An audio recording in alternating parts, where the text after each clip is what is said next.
Good evening and welcome to the New York Society Library. I'm Carolyn Waters, the head librarian, and at this time I would like to ask if you could please silence your cell phones or anything that might disrupt the presentation. Thank you very much.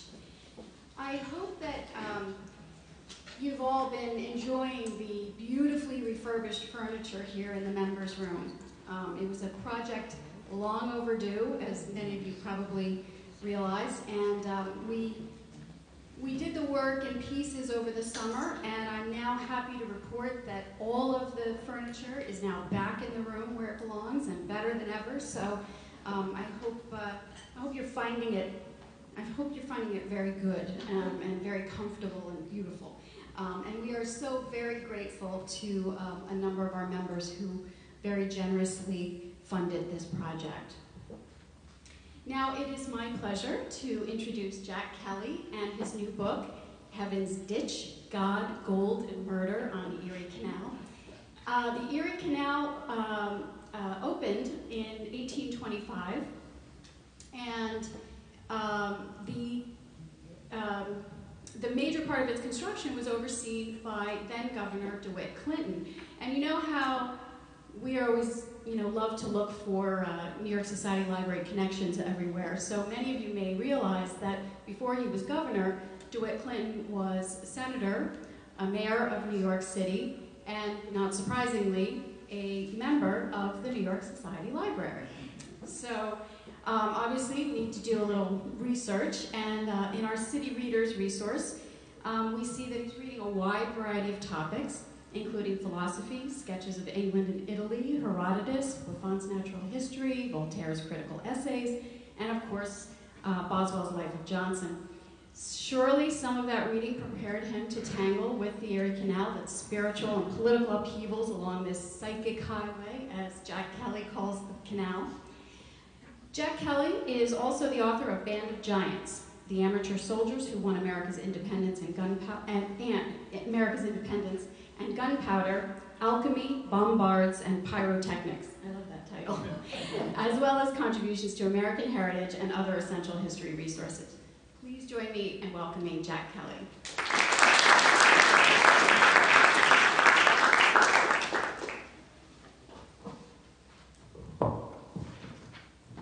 Thank you, Caroline. I want to thank all the folks here at the New York Society Library, all the members, and all of you for attending tonight.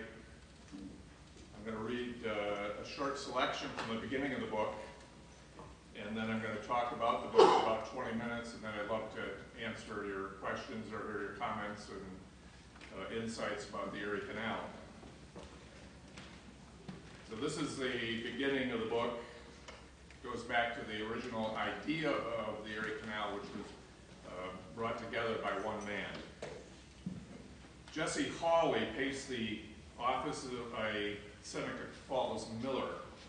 The room trembled as rushing water drove the mill's cogwork.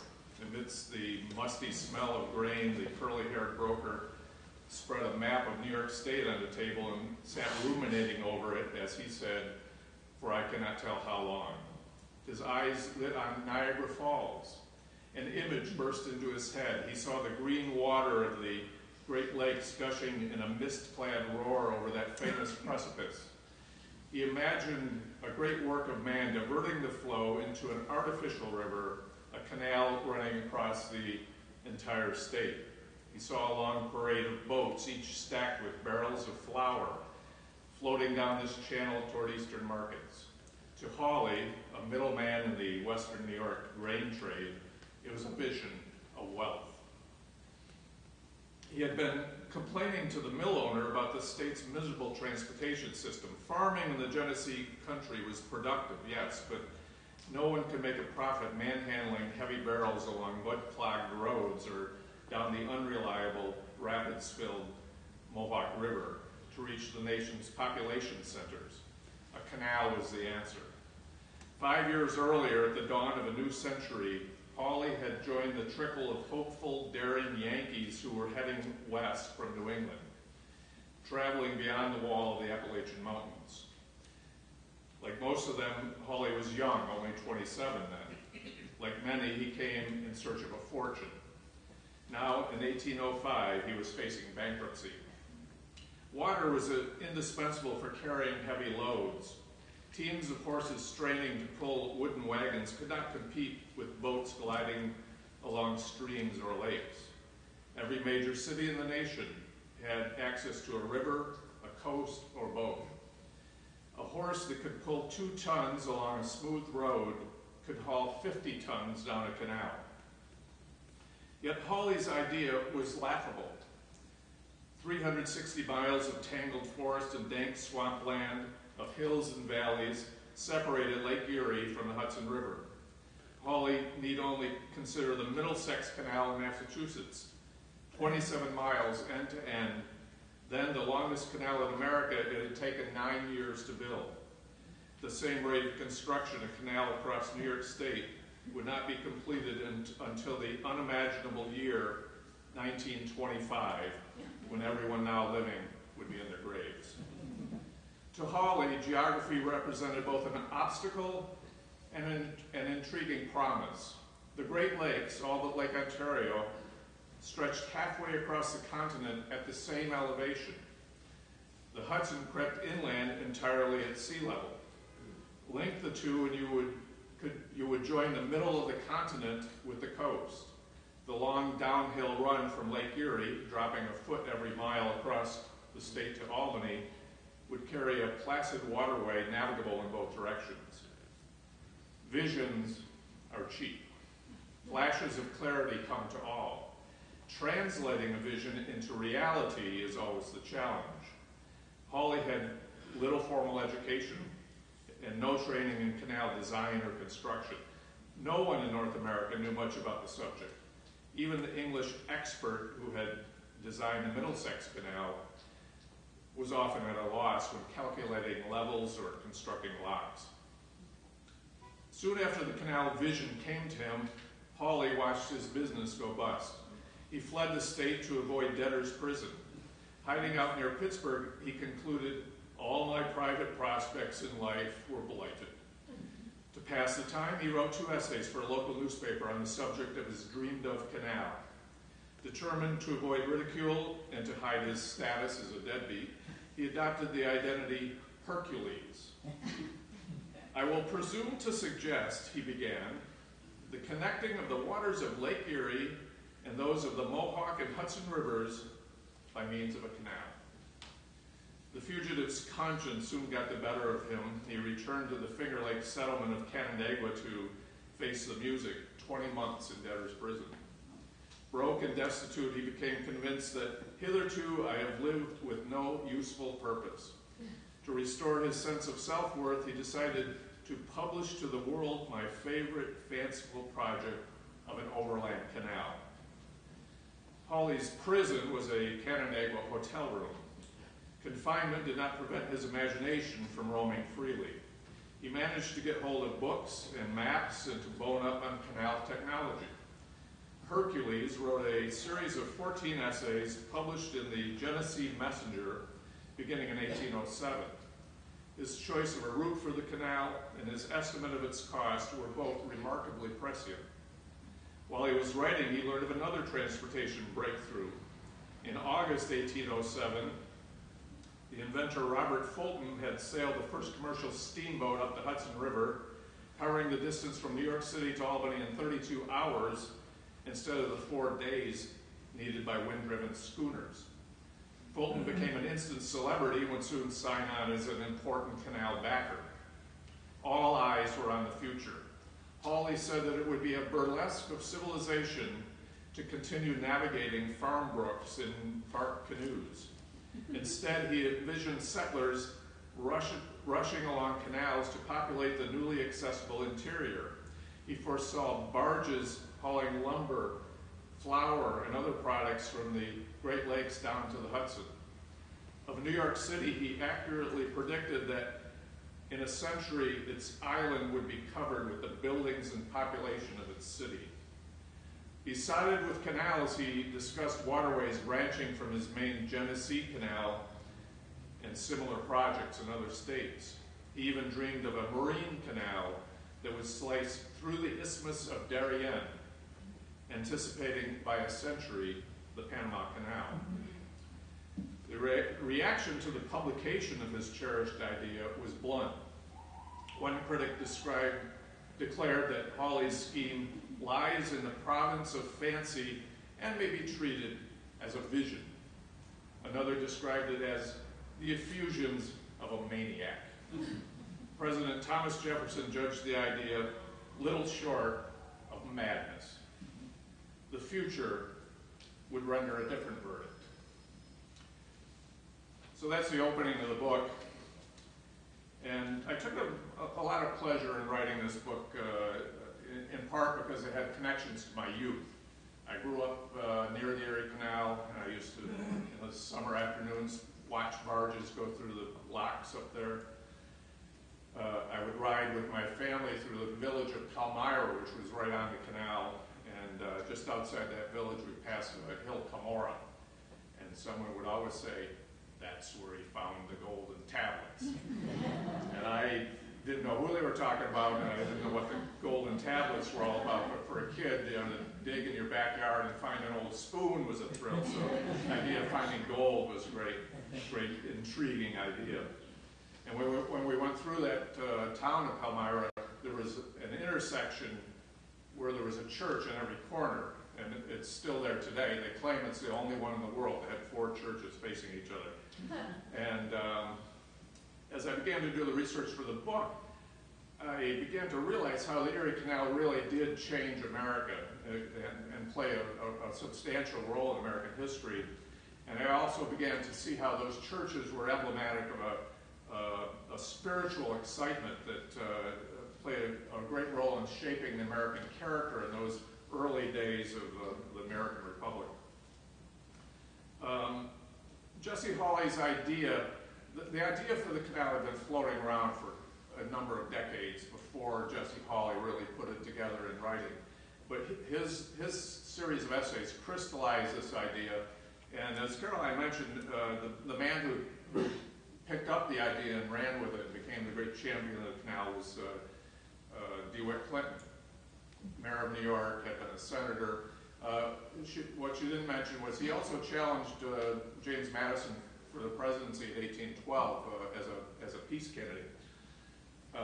So when they began to take the idea seriously, the 2 questions that arose, and always the questions with any public works project is who benefits and who pays? And the people from New York said, well, the whole country will benefit, so the federal government should pay for it. And that's sort of always the fallback position, is try to get federal money for your project. And so they sent DeWitt Clinton down to Washington. He had a lot of contacts down there, and he was able to convince Congress to pass a law providing money for the Erie Canal. They were actually going to tax the banks in order to get the money. It was kind of the Bernie Sanders approach to it.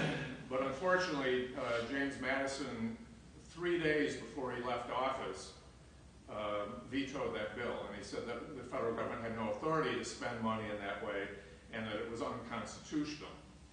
And the people from New York said, wait a minute now, Madison's from Virginia, and Virginia was a great competitor to New York for the inland trade, and maybe that was his motivation for vetoing the funding for the Erie Canal. But since Madison had largely written the Constitution, it was a little hard to argue with the guy. The choice was up to New York to either go it alone or not at all. And it was an enormous risk. The state would have to provide, it would have to invest a very large portion of its entire capital in this one project without any real assurance that they could pull it off. It was a tremendous technical challenge. To build a canal out through wilderness, out into these remote areas. Most people had never been out there. Now, there's a very interesting book that some of you might be interested in that DeWitt Clinton wrote about his trip in 1810. He had gone out there to get a sense of the lay of the land, but most people had never been out past the Mohawk Valley. He went all the way out to Buffalo, and he wrote. He's a very erudite man, very interested in birds and various aspects of nature, and he kept notes up, and published a memoir of that trip. It was very interesting. The New York State Legislature, even though there were still many people were saying this would be a foolish waste of money to invest in the canal, the New York State Legislature, which must have moved a lot faster in those days than it does now, a few weeks after the veto of the bill by Madison, they passed funding for the canal, and they broke ground in 4th of July 1817. So we're coming up to the next year, to the bicentennial, the beginning of the construction of the canal. And to give you just a little perspective on that great building project, it's interesting to compare it to the Panama Canal, which was built almost 100 years later. And the Panama Canal is considered a tremendous achievement in itself. The Panama Canal is 48 miles long. The Erie Canal is 360 miles. The Panama Canal rises up 85 feet. The Erie Canal rose up more than 600 feet. And of course, the Panama Canal was built in a time when they had steam shovels, railroads, dynamite, whereas the Erie Canal was constructed almost entirely by hand, and that means picks and shovels and wheelbarrows and a lot of Irishmen. So it was a tremendous technical achievement, and given the challenges of it, and a great commercial success. Immediately became successful commercially. And one of the great beneficiaries of the canal was New York City. In the early 19th century, the ports of New York were competing, Boston, New York, Baltimore, Philadelphia, Charleston. And the main factor that really determined which port was going to be in the ascendancy was how much of a hinterland it have access to, and have easy transportation inland, that it could draw resources and send goods up to markets inland.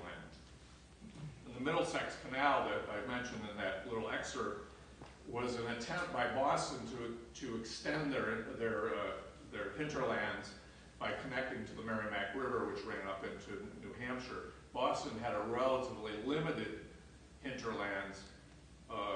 New York was in pretty good shape because they had the Hudson River, but even all the East Coast cities were limited by the wall that was the Appalachian Mountains.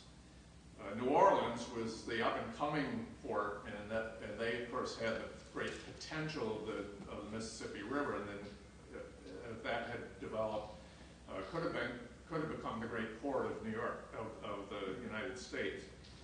But the building of the canal extended the hinterlands of New York City all the way up into the Great Lakes, and then out into as far as what's now Chicago. That all became economical to ship things down and to ship manufactured products up. So New York became the depot for the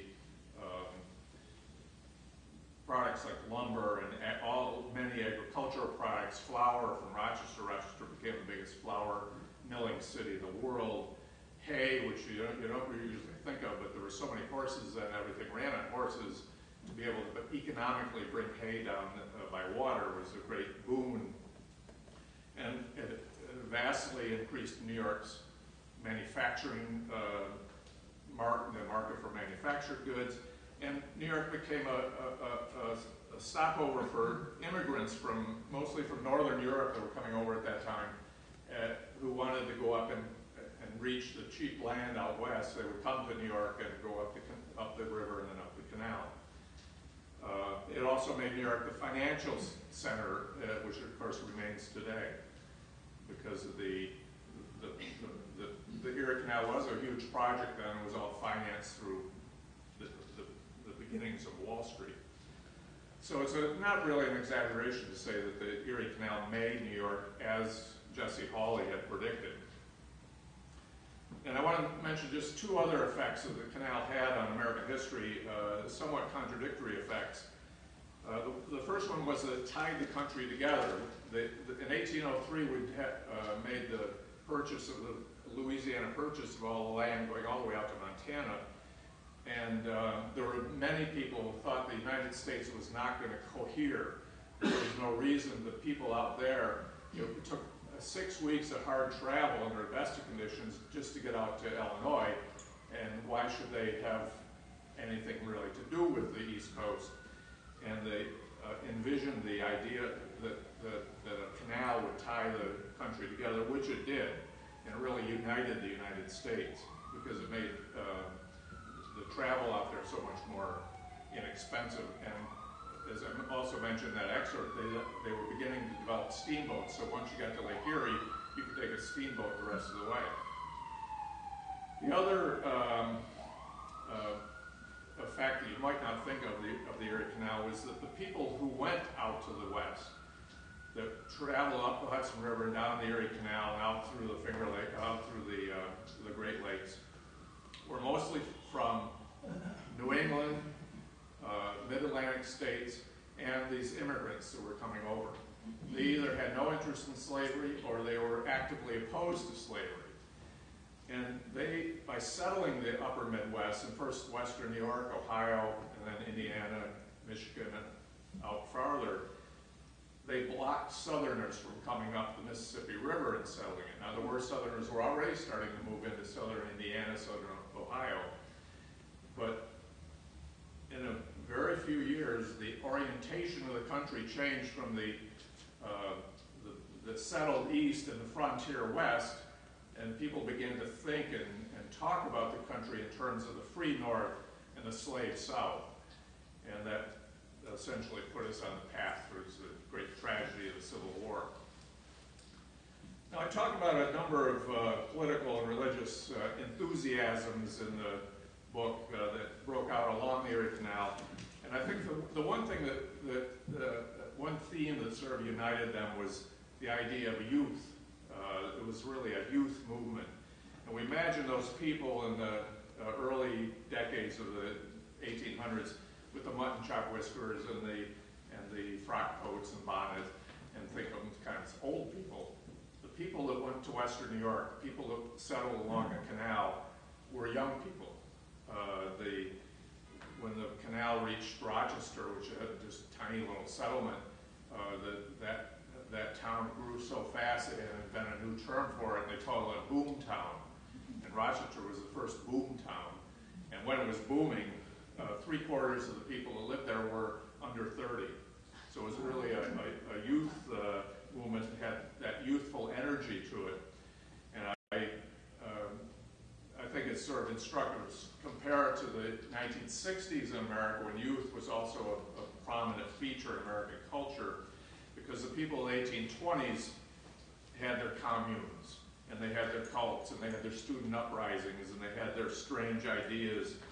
And their drug was not LSD or marijuana, but raw whiskey. And America was really at the peak of the greatest drinking binge in its history at that time. And the men who dug the Erie Canal were famous for drinking as they worked. Contractors would agree to give them a pint or a quart a day, or whatever it was, and so that they wouldn't have to slow down the work. They had boys that ran along the line of work with dippers and handed them whiskey.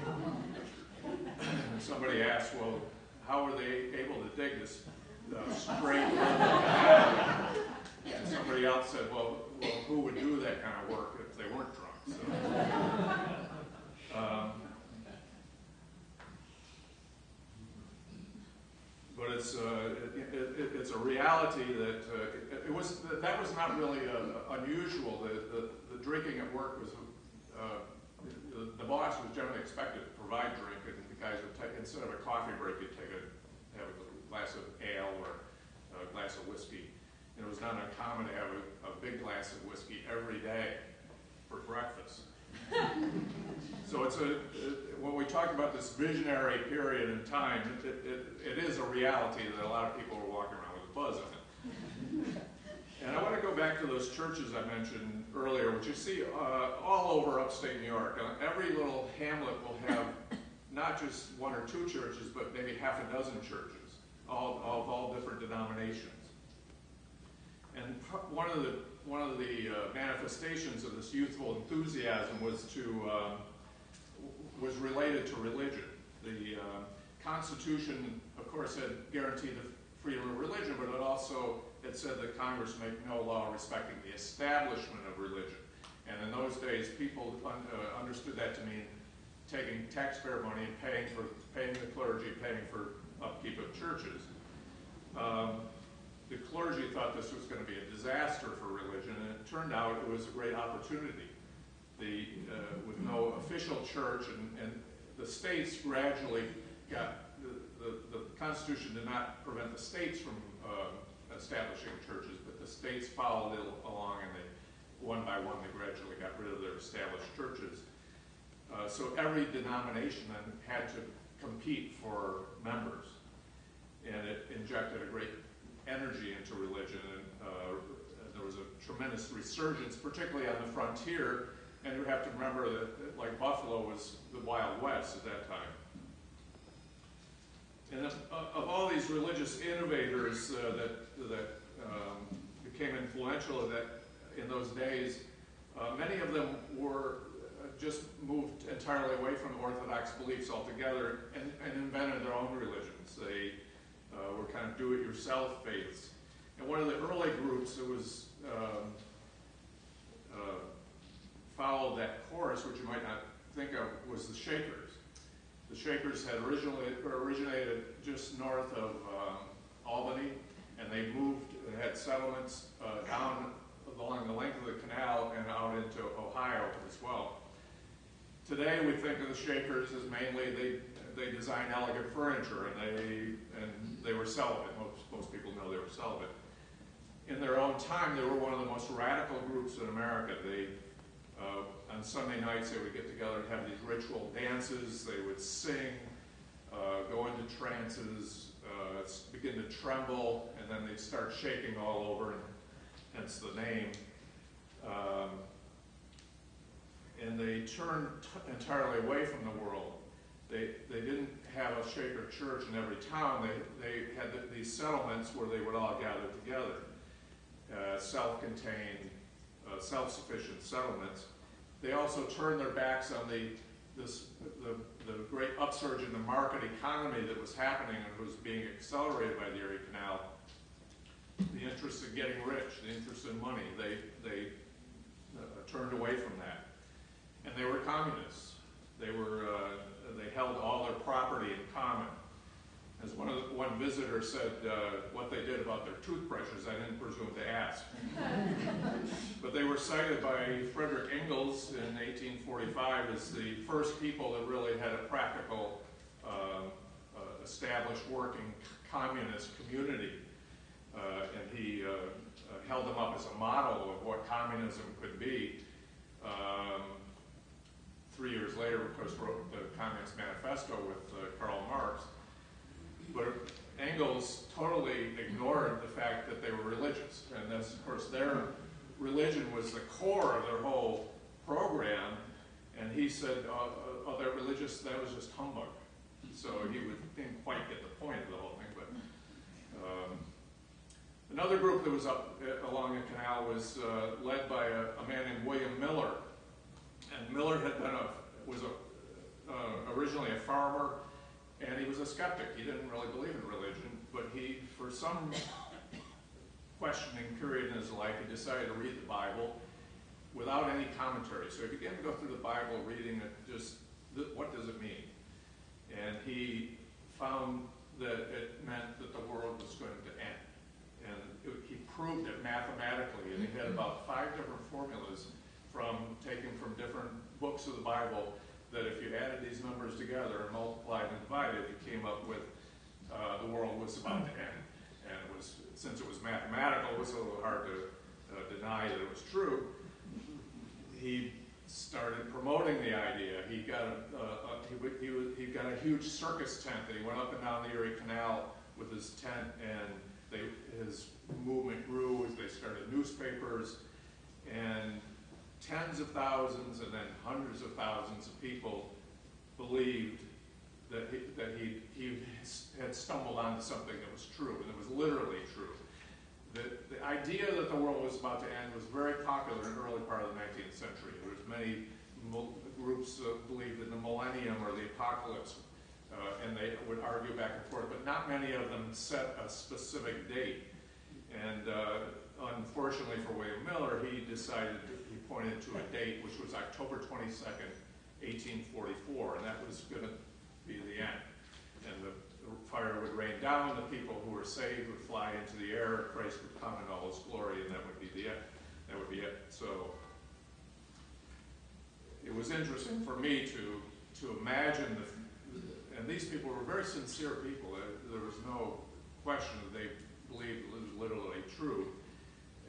And to imagine their frame of mind as the sun went down for the last time ever on October 22nd, and they sat there and waited.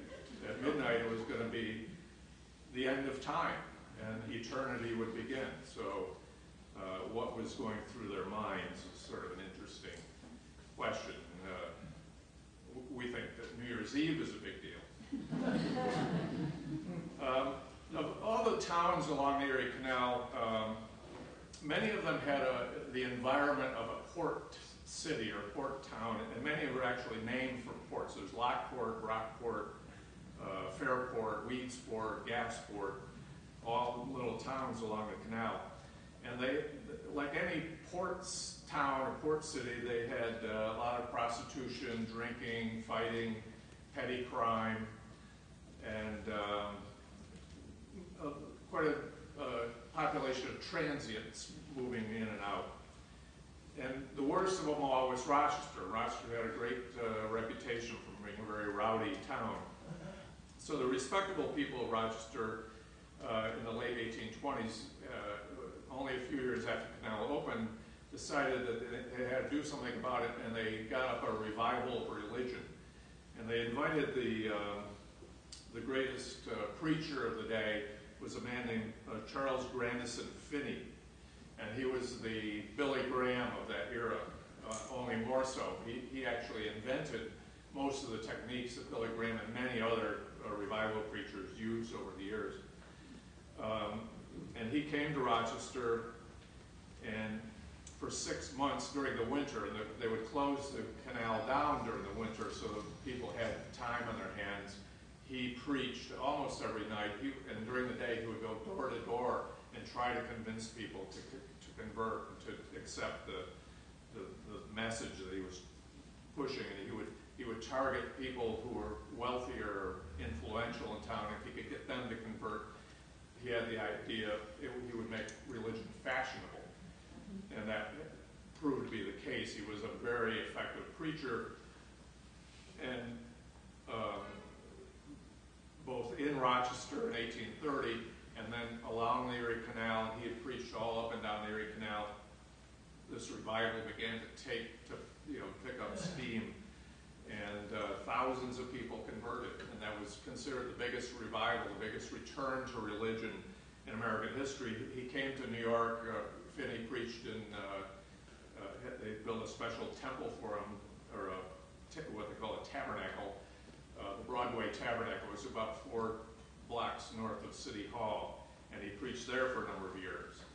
And he brought a different temperament to American religion. It was finally putting aside the old Puritan, Calvinist, dour sort of religion, and also getting away from the idea that preachers and ministers had to be erudite and very highly educated men. Finney was a very intelligent man, but he started his life as a lawyer, and he used to preach like a lawyer. He would argue you into salvation, but he was not. He hadn't gone through the many years of becoming a doctor of divinity, and he thought that evangelical Christianity should be more hopeful and more accessible to people. And in certain ways, we're living in the afterglow of his revival. Today, there's still 1 in 4 people in America are evangelical, identify as evangelical Christians, and he was really the source of much of that how that type of evangelical faith was shaped. The greatest of all the do-it-yourself religion promoters was a farm laborer who lived on the Erie Canal, and his name was Joseph Smith. And his family had come down from Vermont and settled in the town of Palmyra. They were a hard luck family. They never could sort of catch on. There was a lot of prosperity along the canal, but it was a very treacherous for people. It was just as easy to lose money as it was to make money on the canal, and his family always seemed to be on the losing side. And when he was 22, Smith had a vision of these golden plates that were buried on the hill near his home. He dug them up, translated the characters that were on them into the Book of Mormon.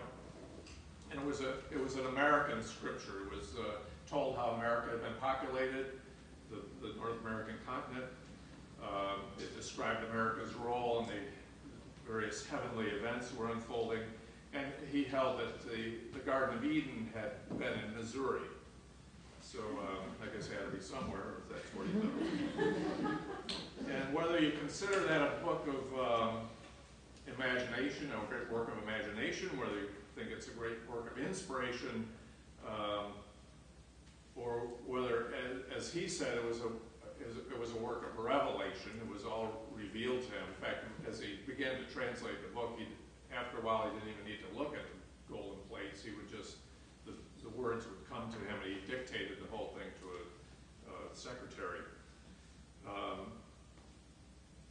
But whatever way you look at it, it was an incredible achievement. It was a book of 600 pages by a relatively uneducated young man, 300 named characters, complex stories, flashbacks within flashbacks, prophecies, and he wrote almost the entire thing in 4 months.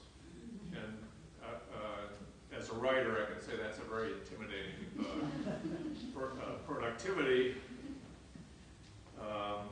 And plus, he sold millions of copies, so it was also intimidating. And he didn't stop there. He developed a church around the book, around the prophecies and the story that was told in the book on the Erie Canal. They quite quickly began to move west.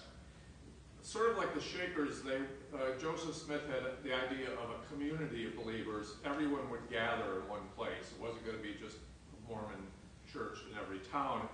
All the believers should gather together. And first they went to Ohio, and then they moved farther westward. And he continued to have revelations, and he continued to kind of spin farther from what was the orthodox beliefs of the time. He believed that he read in the Bible where Solomon had 700 wives. Now, he also had 300 concubines, so I don't know what that was about. And Smith decided he would put polygamy as part of his mix, what he called plural marriage.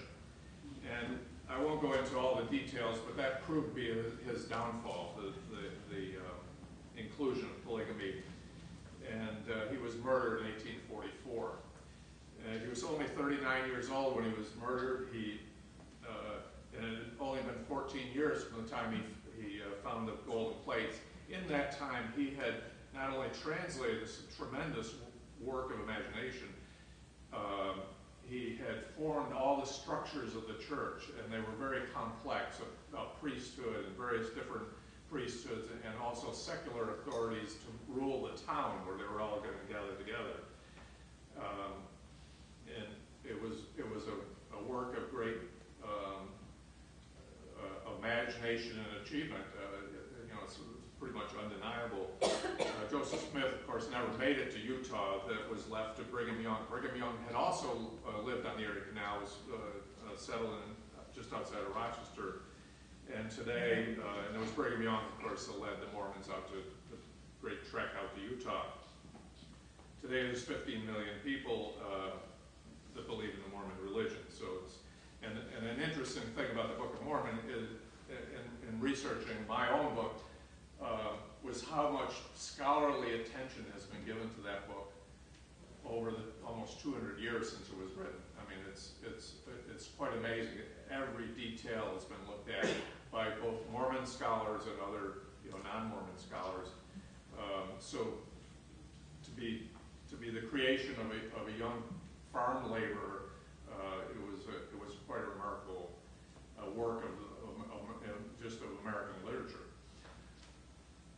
just would note in passing that it's easy to make light of these people. Their beliefs and activities often seem bizarre by our standards, but I actually have a lot of sympathy for Joseph Smith and for Finney and Miller and the others, because I think that they were men and women, there was a number of women, the Shakers were led by women, that they were looking for truth, and they had the courage to go beyond the orthodox, beyond the easy, safe beliefs of everybody else, and to try to grope into the dark for their own truth. So I think, though they've been ridiculed, and they were ridiculed in their own time, and they've been ridiculed plenty since, I think we can profit from looking at them and sort of taking seriously what they said. As I mentioned before, the Erie Canal was a tremendous commercial success. It was enlarged and deepened in the early years of in the middle part of the 19th century. It actually took them about 30 years to enlarge the canal. The original ditch had only been 4 feet deep, so they wanted to make it bigger. The traffic was so heavy up and down that they wanted to enlarge the locks and so forth. So that was a long project, but it continued to make money throughout the 19th century, even as the railroads came in and competed with the canal, because it was always cheaper. And even today, of course, it always takes less energy to move any bulky product along water rather than any other means.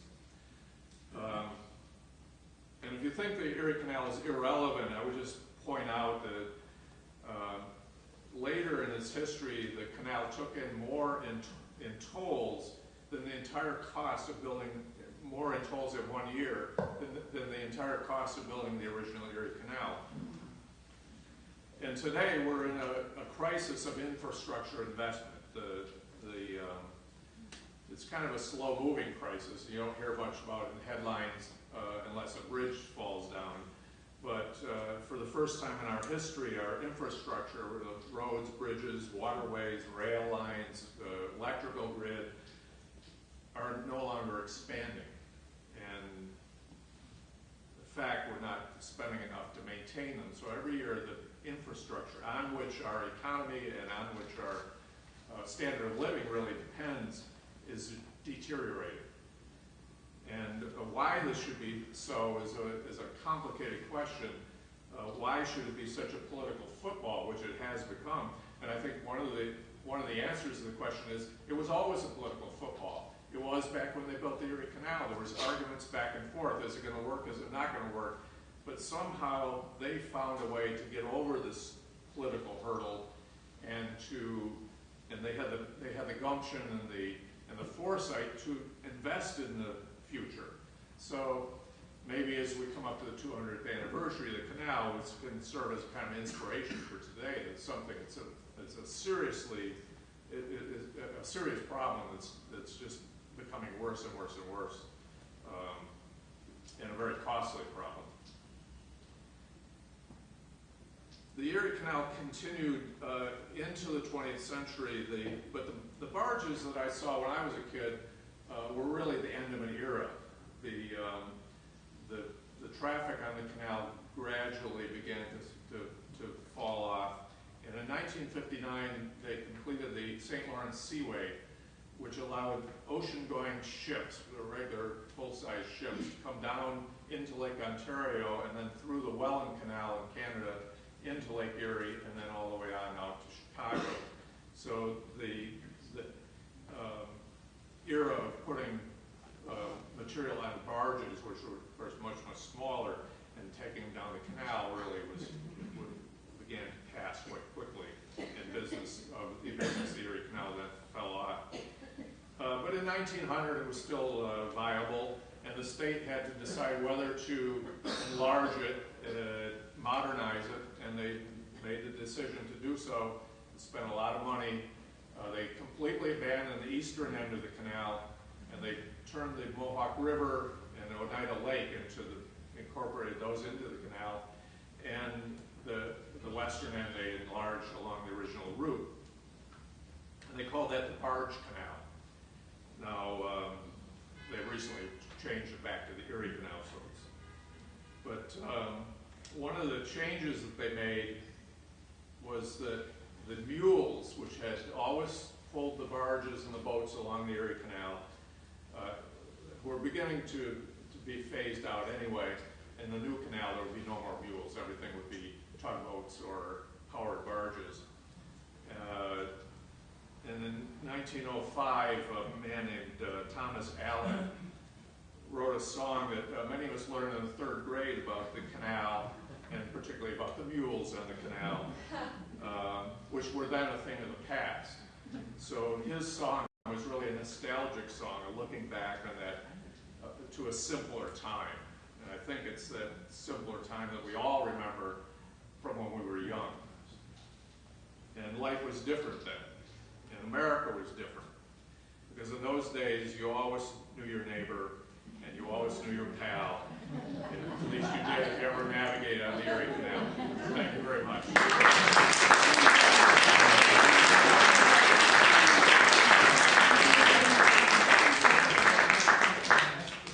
So there's a, yes. So how wide was the Erie Canal, and how was there two-way traffic? Well, it was 40 feet wide at the top, and the sides sort of slanted down. The original canal, this is what they call Clinton's Ditch. It was not really that big. It was, and there was two-way traffic except at the locks, and they didn't think to make the locks a double. The locks were the most expensive part of the whole thing, and very time-consuming. But that was a big drawback because, as boats were, like you say, were coming from both directions. First one would have to go up, and then the other ones would wait. Then the next one would come down, and there would develop these long lines of boats with different priorities. So passenger boats were supposed to have first priority, but if you were on a freight boat and you were just about to go in and a passenger boat came up, who had the, and they claim there were many fights broke out as to who would be the first to go through there. So that was part of the reason for the enlargement. But you would think the enlargement would have gone quicker because they could have moved the materials up and down the canal, whereas when they were building the original canal, they had everything had to come from one end. But so many buildings had been built along the original canal, all those had to be picked up and moved back, warehouses and so forth. And there were a lot of disputes over that as well, and land and so forth. So that was, yeah. What affected the development of the railroad, which took quite a while because of the elevation changes, have on the canal traffic? Well, one interesting thing was that the first passenger railroad was built in conjunction with the Erie Canal. The first passenger railroad in America went from Albany to Schenectady. If you look at a profile of the canal, that's the steepest part. That's the most locks going from the Hudson River up to the level of Schenectady, and then it's pretty flat after that. And that was so time-consuming to go through each of those locks that people would get on a train in Albany, go to Schenectady, and start down the canal from there. But the state was smart enough that they had quite severe limits on what could be done as far as rail, and that lasted quite a long time, so that there wouldn't be immediately competition for of lines and going. Eventually, the lines, of course, did go pretty much along New York Central line, goes pretty much along the Erie Canal, but for bulk materials. It's powerful enough to do up that grade with a whole lot of weight anyway. So. Yeah, the original train that went up there, it was actually in 1831, which was only 6 years after the canal opened. It was like a stagecoach, cars, and an engine up there. So, but the railroads developed pretty quickly, and many of the other canals that were built, there were a lot of side canals built in New York State and other states, didn't make money because partly because of the railroads. The railroads had one great advantage was that they were, in addition to being cheaper to make, they could be run all year, whereas all canals had to be shut down in the winter. So, yes, in fact. Is there any place now, because I've been trying to find out, where one can still ride on the Erie Canal? So where would you pick it up in upstate New York? Well, yeah, there's plenty of tour boats that go at any length you want to go, practically. would you know a particular city? I think Syracuse, I've been trying to do research. Syracuse. Syracuse, thank you. Well, Syracuse, but you can probably get us even at Waterford, which is the first town on the Erie Canal north of Albany, I would think. But there's a lot of commercial upstate. It's a big tourist attraction up there now, and there really is. And there's like those river cruises you see in Europe. They have those for the Erie Canal as well. Thank you. Erie Canal Museum. The what? There's an Erie Canal Museum. Yes. Where Utica, I mean, you can ride for, half an hour. Yeah. With the mules, but better things are, the exhibits inside that show you a whole lot about. Absolutely. Yeah, and I know in the Rochester area, they have boats. There's one called the Sam Patch. There's a motorized boat that goes up and down the canal. So. Yeah. Did Hawley or Hercules experience any gratification or reward? Well, that's an interesting question because for some reason, and I never really could figure out why, he kept his identity secret until the canal was finished. Now, why he did that, I don't know. But, And then what happened? and he complained about it. He was included in some of the celebrations, and he complained about he didn't get enough recognition now, but why that was. I mean, DeWitt Clinton knew he had written those essays in 1807, and a few other people knew, but for some reason he kept his. It was kind of an odd character. Was Clinton ungenerous? I mean, it sounded like he was. No. He eventually he recognized. But Hawley got the credit, though there was a lot of people that, a great idea. Suddenly you've got 10 people that had first thought of it. So, yes. Yes, I'm wondering about the Jefferson comment, because when he was in Paris, he wrote Washington that he wanted an Erie Canal in America, and suddenly he turned against it. I mean, you said he. Well, I think it was two things. Partly it was the technical challenge. They just thought it was technically impossible and would be a waste of money. And also, he went back and forth about whether the federal government, particularly, what I thought. should be involved in these things or whether it should be private or left to the Because he states. thought he was an inventor, so I was wondering why I didn't think it would work. He eventually ate his words. I mean, he ate a very big chunk of crow pie when it was successful.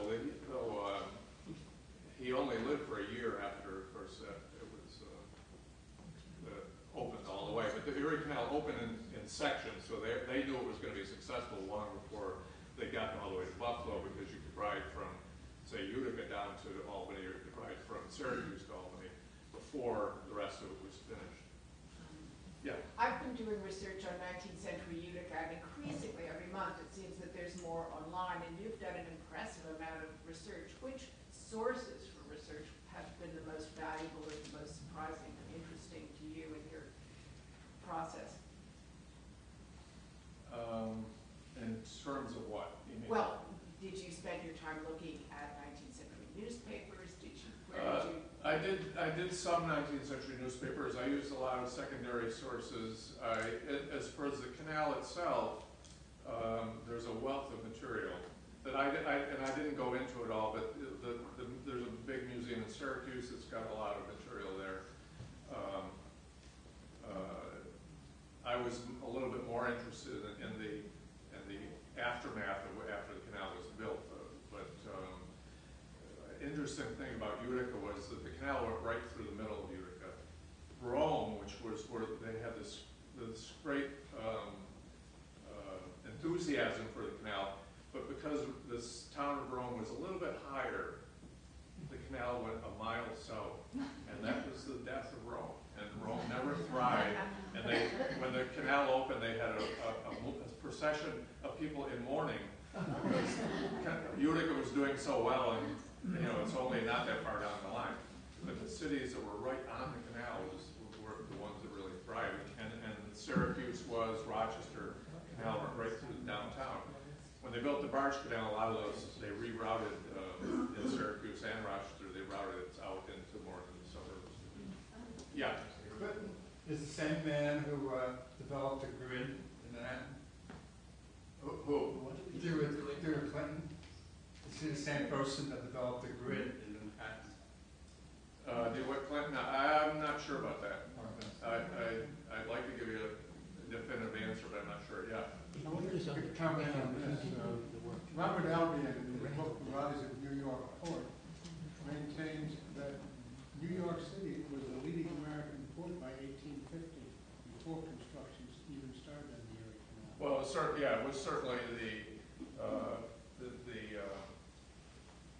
as far as population, as far as the traffic, yeah, that's absolutely true. But the fact that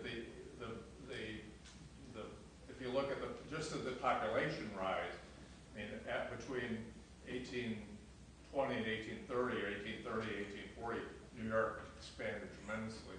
But I don't deny that was, and New Orleans got a little late start because that didn't actually become part of the United States until 1803. But I think the Hudson River itself really gave New York a good start. Yeah. Is there a connection, or what is the connection between the New York State Barge Canal? I used to live in Niskayuna, New York, where that runs. Right. And before that, I lived in Pittsburgh, where Erie Canal was. So is there a connection between these two canals? In Pittsburgh? No, in Pittsburgh, New York. Pittsburgh, up by Rochester. Yeah. Well, the original Erie Canal and the enlarged, what they call the enlarged canal, both ran south of the Mohawk River. They started at the Hudson and went up, and you can see a lot of the old locks from the enlarged canal are still there on the south side of the Mohawk River. The barge canal began on the north side of the Mohawk River and went up, and once it got past Cohoes, where the falls is, now joined into the Mohawk River itself. And whereas the original canal kept to the south, it crossed over a couple of times back and forth, but was a completely separate waterway. Once you get out west, then it's all the same. But Pittsburgh is the original path of the Erie Canal. That's where it originally went. Thank you. Yeah. Did you do any work on the subscriptions of New Yorkers who were involved in backing the enterprise? And I don't really know much about it. I just know that there were a number of subscriptions. Yeah, there was. I didn't really get into that because of the construction of the canal and the politics of the canal have been covered pretty good, but pretty well by other books. So there's some very good books on the Bond of Union being one of them is excellent book, and just how the canal developed and all the politics that surrounded it. I didn't want to get into that, so I didn't really go into that, researching that particular subject. Yeah. You mentioned the tourism on the canal today. Is there a significant economic activity, transfer of goods on the canal today? You mean commercial? Yeah. No, there's very little.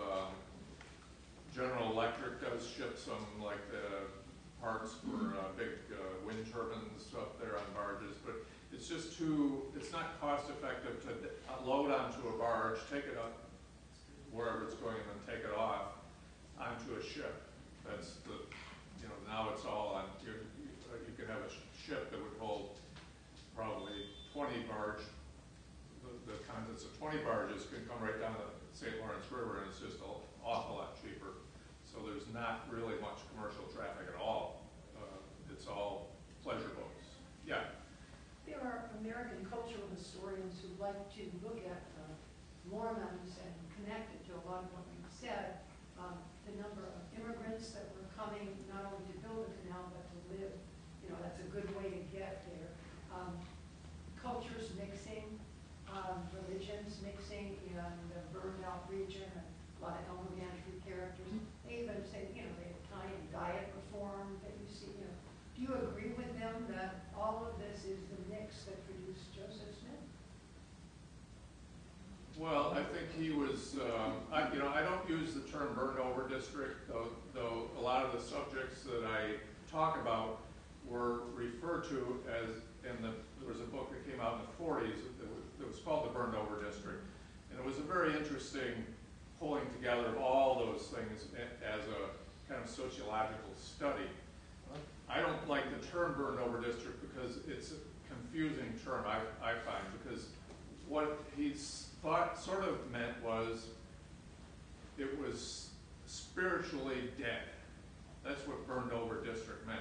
Most people take it to mean it was burning with spiritual energy, which that area was. So what did the term mean? It was it was confusing, so I never used that term. And I think that the different movements had their distinct identities. It wasn't just kind of all together, but they certainly influenced each other. And you can see, particularly Joseph Smith, he was like a sponge for everything that was going on. The Shakers, the different the anti-Masons, which I talk about in the book. I didn't go into tonight. He had aspects of that in his whole thinking of it. So there was a lot of interaction, but I think it's more interesting to look at each one separately than to sort of try to group them together and say what's the common thread. Yes? What's not in the book that you considered including? The book is fascinating in its extent. I found it fascinating because it's a wonderful story of a canal. You know what? It's also a wonderful story of a canal in the Mormons and religious changes and Masons and what didn't you? What's left out? I considered putting the Oneida community in because they have a very interesting history as well. But I had to stop somewhere, and I pretty much cut it off at 1844. The Oneida community came on later. The spiritualists, all those movements were talked about in that burned over district. I think it was pure coincidence that the Fox sisters who began the spiritualist movement lived about 4 miles from Joseph Smith's house. But I think it was purely coincidence that he was gone from there before they were even born. So you want to take one more question? Any last question? Yes. So wasn't that a center of abolitionism also? Yes, and a lot of that, and I didn't go into it in detail, but Finney had an acolyte named Theodore Dwight Weld, and Weld was one of the early real proponents of fanatical abolitionists. And many of those people, those revivals had a moral aspect as well as just religion. Finney preached, you can't just convert and become a holy person, you have to go out and save the world. And abolition was one of their big causes. Abolition was absolutely hated, even in New York. Of course, in New York City, in upstate New York, you think, oh, they were receptive of it. They weren't. They hated abolitionists. They were considered really weird radicals at that time. And that was the 1840s. But they got it going, and by the 1850s, it was really began to catch on. So that was another aspect of the whole ferment up there. So thank you all very much for